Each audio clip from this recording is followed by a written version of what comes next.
नमस्कार, मैं हूं मृत्युंजय कुमार झा। शाम के 5:30 बज चुके हैं और अगले आधे घंटे तक कमोडिटी मार्केट पर सबसे बड़ी कवरेज जारी है। आपके सवालों का सबसे बड़ा मंच तैयार है। अगर आपने कमोडिटी में कोई ट्रेड किया है या फिर नया ट्रेड करना चाहते हैं, जानना चाहते हैं कि आपके लिए कहां पर कमाई के मौके हैं, तो आप सवाल पूछिए। नंबर आप नोट कर लें 02223001634। इसके अलावा आप 02223001635 पर भी अपना सवाल पूछ सकते हैं।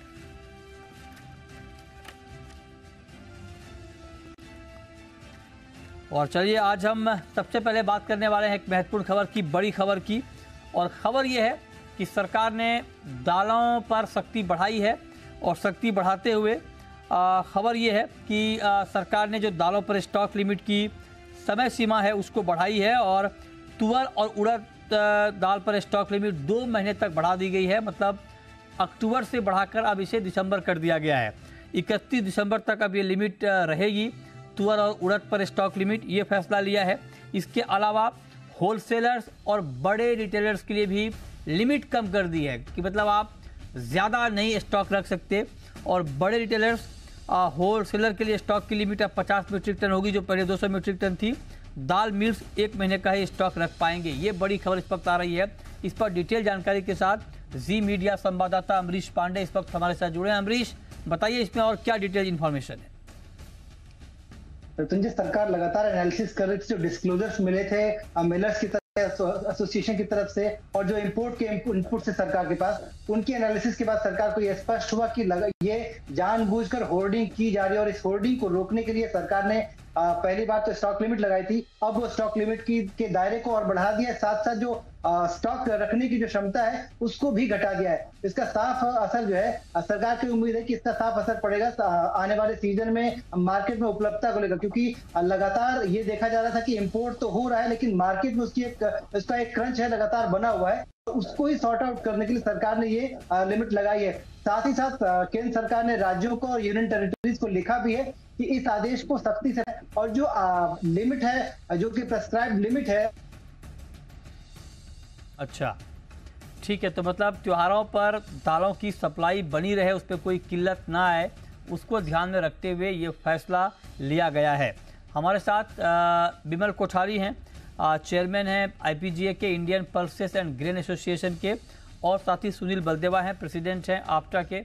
आप दोनों का बहुत बहुत स्वागत है। बिमल जी, अभी अमरीश को आप सुन रहे होंगे कि सरकार ने ये फैसला क्यों लिया है। आप चूँकि आईपीजीए के चेयरमैन हैं, आप बताइए सर, कहाँ पर दिक्कत आ रही है? सरकार को ये सख्ती क्यों करनी पड़ रही है? क्या वाकई होर्डिंग हो रही है, जमाखोरी हो पा रही है, आप लोग ठीक से कंट्रोल नहीं कर पा रहे?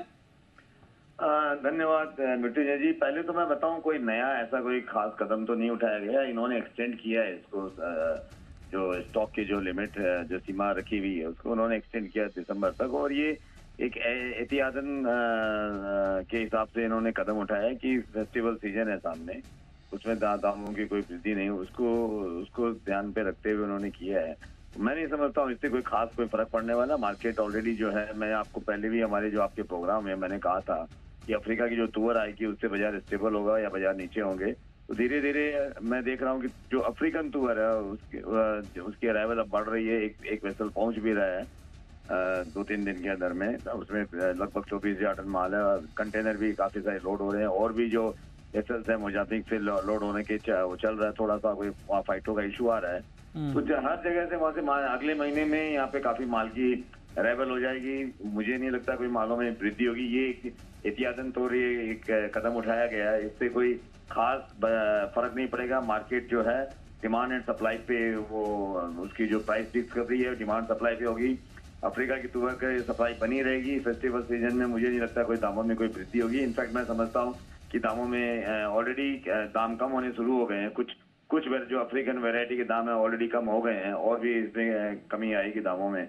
और उसी तरह उड़द का भी जो अभी हमारी जो हार्वेस्टिंग हो रही है उसकी जो अराइवल जैसे जैसे बढ़ेगी वैसे उसकी से भी सप्लाई बनी रहेगी और उसमें भी दामों में कोई वृद्धि का मुझे नहीं लगता कि जो फेस्टिवल पीरियड उसमें कोई वृद्धि होगी। तो ये कदम जो है ऐसा कोई विशेष कोई चिंताजनक वाली बात नहीं है। ये इतिहास के दौर में स्तर पे उठाया गया है और इसको सरकार चाहती है कि फेस्टिवल पीरियड में दाम नहीं बढ़े। जो एक एक सुनिश्चित और एक अच्छा कदम है। मैं इसमें कोई चिंता की बात नहीं है, इसमें कोई इशू नहीं है। इसमें चिंता की बात आपके लिए नहीं है, हम लोगों के लिए नहीं है। आपके लिए भी नहीं है, क्योंकि दाम नहीं बढ़ेंगे तो अच्छा। आपके कंज्यूमर के लिए भी नहीं है। अच्छा, मुझे लगा आप अपनी चिंता की बात कर रहे हैं कि आप लोग चिंतित नहीं है। बेशक ये इस तरह के फैसले हो जाए, आपको कोई फर्क नहीं पड़ता। पहले किसान और कंज्यूमर की बात करते हैं, फिर हम हमारी बात करते हैं। कमाल बात है सर, आप चेयरमैन IPGA की बात पहले आप किसान की कर रहे हैं, कंज्यूमर की कर रहे हैं, आपके मेंबर नाराज नहीं हो जाएंगे? नहीं, क्योंकि हमारा जो ट्रेड है कंज्यूमर और किसान के भरोसे ही चलता है। बिल्कुल ठीक बात है। हमारे साथ सुनील बलदेवा भी हैं। सुनील जी, आप जरा बताइए, इसमें दो बातें हुई है। एक तो 2 महीने का ये वक्त बढ़ाया गया है, और दूसरी बात जिसमें ये की गई है कि जो लिमिट है वो कम कर दी गई है। होलसेलर और रिटेलर के लिए लिमिट जो है 50 टन कर, मतलब होलसेलर के लिए लिमिट जो है वो 50 टन की गई है, जो पहले 200 टन थी। इसका क्या इम्पैक्ट होगा सर? मृत्युंजय जी, बहुत सोच समझ के कदम उठाया गया है। सबसे पहले लिमिट जो कम करने का टाइम दिया गया है वो 30 अक्टूबर तक का दिया गया है, ताकि जो दीपावली से पहले त्योहारी सीजन में जो है वो सप्लाई बढ़ सके। दूसरी एक मैं बात बताऊं, 31 दिसंबर सरकार ने इसलिए रखा है क्योंकि जनवरी से तुअर और उड़द दोनों की फसल आनी चालू हो जाएगी, अराइवल चालू हो जाएगी। और पिछले दिनों में जो बारिश हुई है उससे एक नया जीवनदान भी मिला है। तुअर की फसल को स्पेशली मैं बात करूँ, तुअर को इस फसल को बहुत अच्छा जीवनदान मिला है। तो सरकार ने इसीलिए 21 दिसंबर तक लगाया, ताकि बाद में जब किसानों की आवक जब हो तो उसको माल को खरीदा जा सके, उसको इंडस्ट्री जो है उसको रख सके, ताकि आगे सप्लाई की जा सके। तो मैं तो कहूंगा कि ये, मैं विमल जी के साथ ही बहुत ज्यादा कोई नया कदम नहीं है, लेकिन सोच समझ के उठाया हुआ कदम है।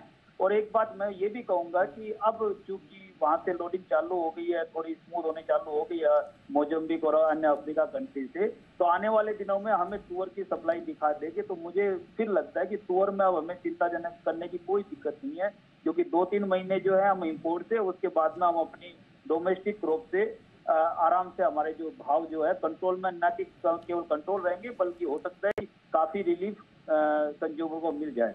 लेकिन उड़द की जहां तक बात करें, उड़द में जब तक बर्मा की फसल नहीं आएगी, हो सकता है कुछ ज्यादा भाव में नमी नहीं दिखाई दे, क्योंकि उड़द की फसल में कहीं जगह लेट हुई है और कुछ जगह डैमेज भी हुआ है बारिश से। अच्छा, ठीक है। एक बात मैं आपसे और पूछना चाह रहा हूँ विमल जी, की चने के दाम भी बढ़ गए हैं सर बीच में कुछ, तो चने का स्टॉक तो नेफेड के पास ज़्यादा है मेरे ख्याल से, तो कैसे, मतलब चने में कैसे, मतलब काबू में प्राइस आएगा या रहेगा? देखिए मृत्युंजय जी, मैंने चने के बारे में पहले भी कहा कि तो बहुत अच्छी बात है, चने में वृद्धि हुई है दामों में। किसानों को 3-4 साल से दाम नहीं मिले हैं। 53 रुपये, लगभग 54 रुपये का जो MSP है वो समझ लिए चना दिल्ली में 64-65 रुपये बिक रहा है, तो बहुत बड़ी बात नहीं है, 15-20% ऊपर है। ये कोई चिंताजनक बात नहीं है। कंज्यूमर के लिए भी कोई ऐसी बात नहीं है कि बहुत ज्यादा दाम बढ़ गए हैं। तो इससे ये सामने सोइंग पीरियड है, इसमें अगर दाम ये स्टेबल रहे तो किसानों को भी एक एनकरेजमेंट मिलेगा। बारिश भी अभी अच्छी हो गई है सितंबर महीने में, तो इससे जो हमारी जो सोइंग है चने की वो भी बहुत अच्छी होनी चाहिए, क्योंकि किसान देख रहे हैं कि अच्छे दाम हो गए चने के। तो ये तो एक अच्छी परिस्थिति है कि चने के दाम एक रिजनेबली बढ़े हुए हैं। और अभी इन दिनों चने में कोई खास वृद्धि नहीं। देखिए, ये कमोडिटी रेट में 1-2 रुपया ऊपर नीचे होते रहता है, लेकिन चने के अंदर में ज्यादा, इनफैक्ट अगर आप देखें आज जो इम्पोर्टेड चना है जो ऊपर में 63 रुपये बिक रहा था, वो 58.5 रुपया हो गया आज बम्बई बाजार में।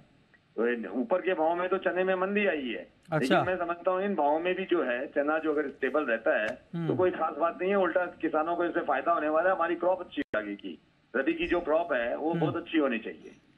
अच्छी होगी बिल्कुल अच्छी होगी। हमारे यहाँ इस बार बहुत अच्छी बारिश हुई सितंबर में। सर, अभी मैं अगर आपसे पूछूं सुनील जी, कि डिमांड के मुकाबले तुअर की और उड़द की सप्लाई कैसी है और त्योहारों पर कैसी रहेगी, तो क्या कहेंगे आप? तुअर की जहां तक बात करूं, अक्टूबर महीनों में क्योंकि 200 टन की लिमिट 50 टन हो गई है, और जो 25% जो स्टॉक मिल वाले रख सकते थे वो 10% हो गया है, तो सप्लाई डेफिनेटली बढ़ेगी अक्टूबर महीनों में। उसके बाद 15 अक्टूबर के बाद क्योंकि एक वेसल पहुंच रहा है, 2 वेसल अभी और लोडिंग की पोजीशन में है, तो मुझे लगता है कि 15 अक्टूबर के बाद अफ्रीका के माल भी काफी बड़ी मात्रा में पहुंचने वाले हैं। तो मुझे लगता है कि तुअर के भाव में सप्लाई भी अच्छी रहेगी और भाव भी जो है वो कुछ नीचे की तरफ जाएंगे। जहां तक उड़द की बात है, मैं फिर कहूंगा उड़द में हो सकता है थोड़ा टाइम लगे, क्योंकि इस बारिश से उड़द लेट भी हुई है और थोड़ा डैमेज भी हुआ है। तो मुझे लगता है कि उड़द और तुअर दोनों में भाव में कुछ मिला के नरमी रहेगी। जहां तक चना दाल की आप अभी बात कर रहे थे, चना दाल 60 रुपए किलो में भारत चना दाल सरकार बेच रही है। वो करीबन 5 लाख टन सरकार ने उसके लिए चना अलॉट कर दिया है। तो मुझे लगता है कि आगे आने वाले दिनों में जब 60 रुपए की दाल बिकेगी तो चने के भाव में भी कुछ नरमी दिखाई देगी। तो मुझे लगता है दालों की तरफ से त्योहारों में कंज्यूमर को कोई भी चिंता करने की बात नहीं है। दालों में चिंता करने की बात नहीं है, सुनील जी ये बात कह रहे हैं, आप भी यही कह रहे हैं कोठारी जी? जी, कोई चिंता नहीं, बिल्कुल चिंता करने की बात नहीं है मृत्युंजय जी। दाम तो नहीं बढ़ेंगे यहाँ से? बिल्कुल दाम नहीं बढ़ेंगे, अब दाम कम होंगे। अब सामने हाँ, क्योंकि आप लोग बोल देते हैं कि चिंता ना करें, फिर दाम बढ़ जाते हैं पीछे से। नहीं नहीं, दाम अब कम होंगे। अब तो आप भरोसा दे रहे हैं कि दाम कम होंगे? जी। कितने कम होंगे दिवाली पर? देखिए अभी जो भाव चल रहे हैं, जैसे सुनील जी ने बताया और मैं भी कह रहा था कि जो अफ्रीका की जो तुअर है वो अभी सामने महीने में पहुंचनी शुरू हो जाएगी। तो मुझे इसमें 5 रुपए से 10 रुपए किलो की कमी आ जाएगी। 5 से 10 रुपए किलो कम हो जाएंगे? अच्छा हाँ, 5 से 10 रुपए किलो की अफ्रीकन तुअर में। देखिए अगर आप ये लेमन तुअर या सुडानी तुअर या देसी तुअर की बात करेंगे उसमें ज्यादा कमी नहीं, क्योंकि उसकी अवेलेबिलिटी नहीं है। अच्छा, जिस चीज की अवेलेबिलिटी है उसमें कमी हो जाएगी। तो अफ्रीकन क्या ये अफ्रीकन तुअर जाके बताना पड़ेगा दुकान पे अफ्रीकन तुअर? दो नहीं बताने, मैं ये आपको बता रहा हूँ, आपको एक टेक्निकल बात बता रहा हूँ, लेकिन ये जो कंज्यूमर है उसके लिए कोई खास बात नहीं है। अच्छा, कंज्यूमर को तो जो अफ्रीकन तुअर है सस्ते भाव में मिलेगी, क्योंकि अफ्रीकन जो अभी जो अवेलेबल होगी वो अफ्रीकन तुअर है, क्योंकि हमारे पास में अभी देसी तुअर अवेलेबल नहीं है, उसके भाव भी बहुत बढ़े हुए हैं। और इसी तरह जो म्यांमार की तुअर है या सूडान की तुअर वो भी अभी नहीं आती है, उसकी भी अब बहुत कम अवेलेबिलिटी है। लेकिन अफ्रीकन तुअर सामने महीनों में बहुत सारी अवेलेबिलिटी हो जाएगी, बहुत सारे माल पहुंचेगा इसमें। बाजार ऑलरेडी मैं समझता हूँ 5 से, इनफैक्ट इसमें भाव कम होने शुरू हो गए हैं। कम से कम 5 रुपए किलो की मंदी आ चुकी है और मैं समझता हूँ इसमें फर्दर 5 से 10 रुपए किलो की मंदी आ जाएगी। उसी तरह उड़द में भी क्या है कि हम हाँ ठीक है, हम उड़द में कंसर्न है। अभी जो बारिश हुई है उससे थोड़ा डैमेज हो सकता है। उस डैमेज को जब तक एनालाइज नहीं करें हम ये नहीं कह सकते कितना डैमेज होगा, लेकिन एक बार जो अराइवल्स आएंगे उससे भावों में कोई एक मिनट। अरे कोठारी जी आपने बहुत अच्छी बात आप बोल के निकल गए प्रवाह में, सर जरा नोट करने दीजिए। कितना कम होगा सर, क्या बताया आपने? तुअर कितना कम होने वाला है? तुअर देखिए, तुअर में 4 से 5 रुपए किलो की मंदी आ चुकी है ऊपर के भाव में। अभी आगे कितनी और कितनी आएगी? मैं समझता हूँ कि जो अफ्रीकन तुअर है उससे 5 से 10 रुपए किलो की फर्दर मंदी आ जाएगी। ठीक है, और उड़द में? उड़द के अंदर में मैं समझता हूँ बहुत ज्यादा मंदी नहीं आएगी, क्योंकि उड़द देखिए उड़द का एक तो अभी बारिश हुई है, जैसे सुनील जी ने बताया कि डैमेज हुआ है थोड़ा, लेकिन ये कहना मुश्किल है कितना डैमेज हुआ, एसेस करना मुश्किल है। और थोड़ा लेट भी है और हमारे यहाँ कोई सोइंग भी कम हुई है। तो 3-4 जो कारण बने हैं हो सकता है उससे बहुत कमी नहीं आए। हालांकि उड़द जो है अभी भी म्यांमार में, मैं जहाँ तक मुझे जानकारी मिली है, लगभग 2 लाख टन तुअर वहां से लगा तुअर का इंपोर्ट हो रहा है। और जो नई क्रॉप है वो जनवरी में आ जाएगी। तुअर में हो सकता है बहुत ज्यादा कमी नहीं आए, लेकिन इनमें वृद्धि भी नहीं आएगी। और चने का जहाँ तक तुअर में तो आपने बोला कम होगा 10 रुपए, 5 से 10 रुपए। उड़द में आप कह रहे हैं किलो तुअर में दामों में कमी आ जाएगी। उड़द में आप कहना ज्यादा नहीं, चने में आप कह रहे हैं कम हो बहुत सकता कम है। चने में तो स्टेबल पड़े हैं, इसमें 2-4 रुपए किलो कम हो सकता है। ठीक है, क्योंकि इसमें बढ़ने की गुंजाइश बिल्कुल नहीं है। सुनील जी आप बताइए सर, आपके हिसाब से तुअर कितना कम होगा? मृत्युंजय जी मैं एक छोटा सा उदाहरण देता हूँ। तुअर जो अफ्रीकन तुअर जो है बॉम्बे भाव यदि उसके 90 से 92 रुपए किलो है, तो 15 दिन बाद जो वेसल आ रहा है उसकी तुअर जो है 85 रुपीज में इम्पोर्टर बिकवाल है। मतलब 10 रुपए आपके हिसाब से भी कम हो जाएंगे। 15 दिनों में 5 रुपए की मंदी तो जरूर सामने दिखाई दे रही है, लेकिन 15 दिनों में 5 रुपए की मंदी आप कह रहे हैं कि जरूर दिखाई दे रही है? बिल्कुल तुअर में सामने है। उड़द में सर, उड़द में उड़द में जैसा मैंने पहले बोला कि उड़द में चूंकि बर्मा से जब तक नई फसल नहीं आएगी और हमारे यहाँ भी नई फसल नहीं आएगी जब तक बहुत ज्यादा इसमें गिरावट नहीं दिखाई दे रही है। अच्छा, और चूंकि फसल भी बारिश के चलते लेट भी होगी। चने में सर, चने में मैंने कहा कि 60 रुपए किलो जैसे भारत दाल सरकार बेच रही है, और वो अगले 15 दिन में वो बहुत ज्यादा सप्लाई मार्केट में हर जगह होने लग जाएगी। उसकी वजह से मिलों की जो डिमांड है वो कम हो जाएगी, केवल बेसन वालों की डिमांड रहेगी। इसकी वजह से चने के दामों में मुझे लगता है 2 से 3 रुपए किलो की। ओके, तो ये पहला साल होगा कि त्योहारी सीजन में कंज्यूमर को कम करके दालों को मिलने की क्या बात है, क्या बात है सर। देखिए ये इससे बहुत सटीक रिपोर्ट, 2 बड़े एक्सपर्ट को आप सुन रहे हैं और वो कह रहे हैं कि 5 से 10 रुपए प्रति किलो तुअर दाल के दाम कम हो जाएंगे। उड़द में बहुत गुंजाइश नहीं है कम होने की। चने में 2 से 3 रुपए प्रति किलो की कमी आ जाएगी दिवाली पर, तो दाल के दाम कम होने वाले हैं। ये हेडलाइन है इस वक्त की चर्चा की। बहुत शुक्रिया सुनील जी आपका और कोठारी जी आपका हमारे साथ जुड़ने के लिए, बताने के लिए कि दिवाली पर दालों के दाम कम होने वाले हैं। मैंने नोट कर लिया सर ऑडियो के साथ आप लोगों का। दिवाली पे कम नहीं हुआ तो अगले दिन जोड़ूंगा फिर आप दोनों को। Done sir. पिछले दिनों पे भी याद, पिछले हम हमारी गाइड की याद करिए कि जिसमें हमने कहा है कि आगे आने वाले दिनों में कोई बहुत ज्यादा तेजी की गुंजाइश नहीं रहेगी। और आपने देखा है कि उड़द और तुअर में बहुत ज्यादा तेजी नहीं हुई है। हाँ, कुछ तेजी जरूर रही है। मैंने इसीलिए कहा था पैनिक नहीं करना है, चिंता करनी है। ठीक है सर, परफेक्ट। हमें चिंता भी नहीं करनी, अब चिंता भी नहीं करनी है। ठीक है, चलिए, बहुत शुक्रिया आप दोनों का हमारे साथ जुड़ने के लिए। ओके, आगे बढ़ते हैं। अब बात करते हैं कि आज के मार्केट में आपको क्या करना है। अनुज गुप्ता हमारे साथ हैं, बीरेन वकील जी हमारे साथ हैं। आप दोनों का बहुत स्वागत है। बीरेन जी, आज के लिए गोल्ड खरीदें, बेचें या कुछ न करें, क्या करें? हल्का सा कर सकते हैं, करंट लेवल पे ज्यादा देख रहा हूँ, बट फिर भी ऊपर में हम शायद इसको 59 150 59 200 तक देख सकते हैं। आज दायरा सीमित लग रहा है। अच्छा जी, आप बताएं गुप्ता जी, आज के लिए सोना बाय या सेल? मंडल जी गुड इवनिंग। देखिए, आज कोई डेटा नहीं है यूएस के अंदर, बट जिस तरीके का मार्केट मोमेंटम है, मुझे लगता है कि मार्केट दायरे में रहेगा। नीचे में अगर हम देखें तो करीबन 58,600 और ऊपर में करीबन 59,100, तो इस रेंज के बीच में मार्केट रह सकता है। यहाँ पर मैं सैलन राइस की स्ट्रेटेजी देना चाहूंगा गोल्ड में। करीबन 58,980 59,000 के आसपास बिकवाली करें, 59,100 का स्टॉप लॉस लगाएं, टारगेट नीचे करीबन 58,700 तक हो सकता है। और अगर सिल्वर की बात करें तो यहाँ पर मैं बाय ऑन डिप्स की स्ट्रेटेजी देना चाहूंगा, क्योंकि यहाँ पर हमने काफी रेंज बाउंड मोमेंटम देखी और $23 मार्केट सपोर्ट कर रहा है। तो मुझे लगता है कि करीबन 72,950 के आसपास खरीदाएं, 72,525 का स्टॉप लॉस लगाएं, टारगेट करीबन 73,700 का देखने को मिल सकता है। तो 23 से लेकर $24 के बीच मार्केट मूव कर सकता है। कोई डेटा ऐसा इंपॉर्टेंट नहीं है, तो मुझे लग रहा है कि मार्केट एक रेंज में ही ट्रेड करेगा। ठीक है, आप कह रहे हैं मार्केट एक रेंज में ही ट्रेड करेगा। चांदी पर आपका व्यू बीरेन जी, सिल्वर का मार्केट क्या ट्रेडिंग के लिए अभी आपको ठीक दिख रहा है? इसमें काफी रैंडम मूवमेंट है, तो ये मुझे समझ नहीं आ रहा है। बट कोई अगर स्पाइक मिले 73,874 के आसपास, तो मैं हल्की सी लाइटली शॉर्ट पोजीशन बनाना प्रेफर करूंगा।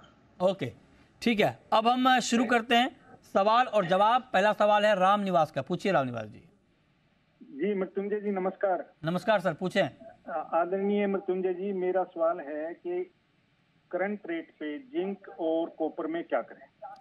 जिंक और कॉपर में करंट रेट पर क्या करें, बताइए सर। बीरेन जी क्या करें? फिलहाल कॉपर में और जिंक दोनों में अगर 2-3 दिन का नजरिया है तो शॉर्ट करना चाहिए करंट लेवल पे। जैसे जिंक का स्टॉप लॉस 226 रखना चाहिए, कॉपर का स्टॉप लॉस 724 रखना चाहिए, डाउन साइड ऑब्जेक्टिव 708-9 के आसपास, और जिंक के लिए 218-19 रख सकते हैं। ओके, ठीक है, तो इस पर आप नज़र रखिए मेटल में। आगे बढ़ते हैं। कैलाश मोदी हमारे साथ जुड़ चुके हैं सदुलपुर से, पूछिए कैलाश जी। नमस्कार सर। नमस्कार, पूछिए। कॉपर में मैं शॉर्ट पोजीशन बनाना चाहता हूँ, सही टाइम है क्या ये? कॉपर में शॉर्ट पोजीशन आप बनाना चाहते हैं? यस। अच्छा जी, क्यों शॉर्ट ही क्यों बनाना चाहते हैं? लॉन्ग से क्या दिक्कत है आपको? लॉन्ग में डर लगता है मेरे को। शॉर्ट में नहीं लगता? ना शॉर्ट में नहीं लगता, लॉस भी लग जाता है तब भी शॉर्ट में नहीं लगता है। अच्छा जी, कमाल है। बताइए अनुज जी, क्या करना चाहिए कॉपर में? देखिए, अभी कॉपर की एक रेंज बनी है 710 से लेकर 720 के बीच में, तो मुझे लगता है कि अगर ये 719 720 के आसपास तक आता है तो वहाँ बिकवाली का ट्रेड बना सकते हैं। 724 का स्टॉप लॉस लगाए, टारगेट नीचे करीबन 712 713 तक आ सकता है, और अगर 710 के आसपास है तो वहां पर आप कवर भी कर सकते हैं, बाय का पोजीशन भी बना सकते हैं। ओके, ठीक है, तो आप कह रहे हैं कि वहां पर बाय का पोजीशन भी आप बना सकते हैं। 716 रुपए के आसपास इस वक्त कॉपर में ट्रेड हो रहा है, इस पर आप नजर रखिए। आगे बढ़ते हैं। नेक्स्ट कॉलर सुल्तान है हमारे साथ गुजरात से, पूछिए। हाँ जी, मेरा सवाल बीरेन जी से है। जी पूछे। भाव नीचे नहीं आ रहा है, अभी कब लेना चाहिए, कब एंट्री करना चाहिए? किसका? कपास खली का? कपास खली में, हाँ जी हाँ जी। मुझे लॉन्ग टर्म के हिसाब से लेना है, तो जरा लॉन्ग टर्म के हिसाब से व्यू बताइए कि किस लेवल पे सेफ रहेंगे और क्या टारगेट देखते हैं आने वाले सीजन में। बताइए बीरेन जी, लॉन्ग टर्म के लिए क्या कपास खली, कॉटन सीड ऑयल केक इस वक्त इस भाव पर खरीदना चाहिए? दिसंबर कॉन्ट्रैक्ट है, तब तक का जो इसका जो रेंज बनेगा वो करीबन 2450 से 2800 तक का रहना चाहिए। खत्म नहीं हुआ है, आगे वेदर कैसा रहता है, पर सीजन थोड़ी डिले जरूर हुई है और पाइपलाइन खाली है, ये देखते हुए थोड़ा अपसाइड आना चाहिए। और मैं रिव्यू नहीं करता हूँ, मीन्स एक बार मैंने मन बना लिया कि भाई ये मुझे बाय ऑन डिप्स यदि करंट लेवल से मुझे अट्रैक्टिव लग रहा है तो मेरा ये व्यू बदलेगा नहीं, अनलेस सिनेरियो बदलेगा तो जरूर बात है, बट मैं बार बार रिव्यू नहीं करता हूँ। ठीक है, तो ये राय आपकी हो गई कॉटन सीड ऑयल केक पे, जो इस वक्त आज की जो क्लोजिंग है बहुत ही रेंज की हुई है। लेकिन अब बहुत शुक्रिया बीरेन जी आपका और अनुज जी आपका हमारे साथ जुड़ने के लिए। लेकिन क्रूड और नेचुरल गैस के ऑप्शन पर एनएसई के CBDO यानी chief business development officer Shri Ram Krishnan ने क्या कहा है, ये आपको सुनाते हैं। अभी जो हम लॉन्च करने वाले हैं 23 अक्टूबर को, वो ऑप्शंस कॉन्ट्रैक्ट्स हैं। ये ऑप्शंस ऑन फ्यूचर्स हैं और जो पहला कॉन्ट्रैक्ट सेटलमेंट डेट आता है क्रूड ऑयल के लिए वो दिसंबर में है और नेचुरल गैस के लिए नवंबर में है। बेसिकली ये यूरोपियन स्टाइल ऑप्शंस हैं और एक्सपायरी डे के 2 दिन पहले वो ऑप्शंस एक्सपायर हो जाएंगे और फ्यूचर्स हो जाएंगे ऑन दी सेटलमेंट डे। तो ये अपना प्रोडक्ट प्रोपोजिशन है और ऐसे प्रोडक्ट ऑलरेडी मार्केट में अवेलेबल हैं दूसरे एक्सचेंज में। लेकिन हमको ये लॉन्च करने का आइडिया इसलिए हमने आगे बढ़ाया क्योंकि हमको लगता है कि फॉरेन इन्वेस्टर्स जो इतने सालों से एनएसई के ऊपर ट्रेडिंग कर रहे हैं, एनएसई प्लेटफॉर्म पे इक्विटी डेरिवेटिव्स में ट्रेडिंग कर रहे हैं, उनके लिए थोड़ा मार्जिन यूटिलाइजेशन में एफिशिएंसी मिल जाएगा। और आज के डेट में इन्वेस्टर का एक ही रिक्वायरमेंट है कि मार्केट को और एफिशिएंट बनाओ और अट्रैक्टिव बनाओ। ये उस एंगल से देखेंगे तो ये सही स्टेप है जो हम उठा रहे हैं। इसके लिए हमने पहले फ्यूचर्स लॉन्च किया और फिर सेबी का अप्रूवल मिलते ही अभी ऑप्शंस लॉन्च का भी अनाउंसमेंट किया। इसमें जो मार्जिन का सिस्टम होगा वहाँ पे किसी तरह की कोई रियायत आप सोच रहे हैं कि देंगे आप इन कॉन्ट्रैक्ट्स में? सर रिस्क मैनेजमेंट तो सेम ही होगा। मार्जिन्स में we can not dilute the sanctity. लेकिन मैं ये बोल रहा था कि अगर आपने 100 रुपीज़ मार्जिन डाल दिया है एनएसई प्लेटफॉर्म में और मान लीजिए आपने 60 रुपीज़ यूज़ किया है आज के ट्रेड्स में इन इक्विटीज़ और इक्विटी डेरिवेटिव्स, और से ये प्रोडक्ट कमोडिटी प्रोडक्ट अवेलेबल है एनएसई में रात तक, लेट इवनिंग तक, तो आप वो जो बैलेंस कोलैटरल है उसको एलोकेट कमोडिटीज़ में करके तुरंत आप कमोडिटीज़ में ट्रेड कर सकते हैं। उसके लिए आप एफिशिएंसी अगर देख रहे हैं, एफिशिएंसी के लिए देख रहे हैं तो ये बहुत आसान हो जाता है।